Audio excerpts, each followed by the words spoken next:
This column was written a couple of years ago, pretty much as is, and kept on hand for when Obama left office. It's only been revised to include some recent events.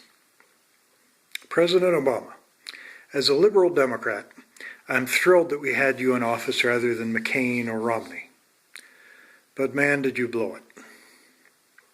This is not the usual liberal complaint that you didn't do enough. I understand the limitations of having the opposition in Congress, and I'm aware of many things you did do, the administrative actions, the policies your office carried out.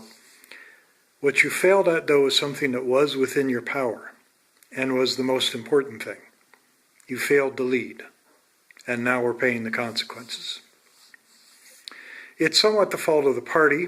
You were green. Hillary should have been nominated in 2000 and given you 8 years as VP to wise up. You naively thought that any of the GOP leadership had any interest in compromise or getting things done. You wasted 6 years on that. You and the Democrats in Congress mostly wasted the first 2 years when we had the House and the Senate. The crash was horrible, but just as FDR built the New Deal on the ashes of the Great Depression, after the crash was a once-in-a-century opportunity to create a whole new progressive era. You and the Democratic leadership didn't see that opportunity and just treated it like a worse-than-normal recession. Had you and Congress been the heroes Middle America needed, they might have kept the Democrats in Congress longer.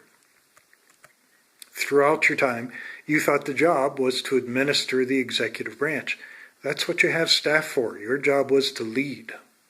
You would have made a good VP. In negotiating with the GOP, if you thought the country needed to move 10 steps to the left, but knew you couldn't get that through Congress, you'd start off by conceding 5 steps to the right, leaving the impression that's where you thought we ought to be. In repeating that pattern over and over, you allowed the center of the political discussion to move radically farther right than need be. That also resulted in horrible negotiations like the sequester deal, in which you gave them almost everything they wanted. It was supposed to be horrible cuts just for a few months, but which was never undone and is now permanent. It's the new starting point for further cuts. You complain that the left doesn't know all that you've done and doesn't appreciate it. That's not our issue, it's yours.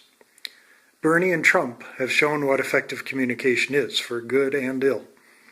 Bernie has shown how you can radically change the conversation even when you lose. That's what you should have been doing on every issue, even while losing the battle to a make-it-all-fail Congress.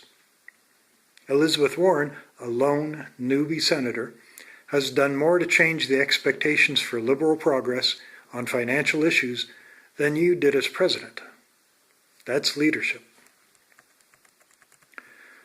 That boiling geyser of frustration that erupted this election was there just beneath the surface since the crash. The nation desperately needed to know that the Democratic leadership fully appreciated that and had plans to seriously tilt the table their way, just as the GOP relentlessly tilted it toward the top. Between a clear lack of appreciation of the seriousness, the lack of leadership on any plan, and Hillary somehow missing that message too, despite what Bernie and Trump were revealing about the national mood, those who are frustrated did not see what they needed in Democratic leadership. Those frustrated, out of desperation, joined together with cultural chauvinists, and the whole bunch followed someone who is shrewd enough to claim to hear their frustrations and make them promises. If for the last 8 years, you and the Democratic leaders had the strength of communication going that Trump and Bernie have demonstrated, while fiercely driving the message of Bernie and Elizabeth Warren and of my own columns, then people would have known what to do to fix the country, put the progressive Democrats in the lead. But where there is no vision, the people perish. Yes, if Hillary had won, I would be venting this same complaint. Your lack of perceiving how desperately the people need the change, how big the change needs to be, and no leadership moving us in that direction. With full sincerity, I am immensely grateful for the benevolent aspects of your administration and for being the good guy in chief. But oh man, did we ever need a leader?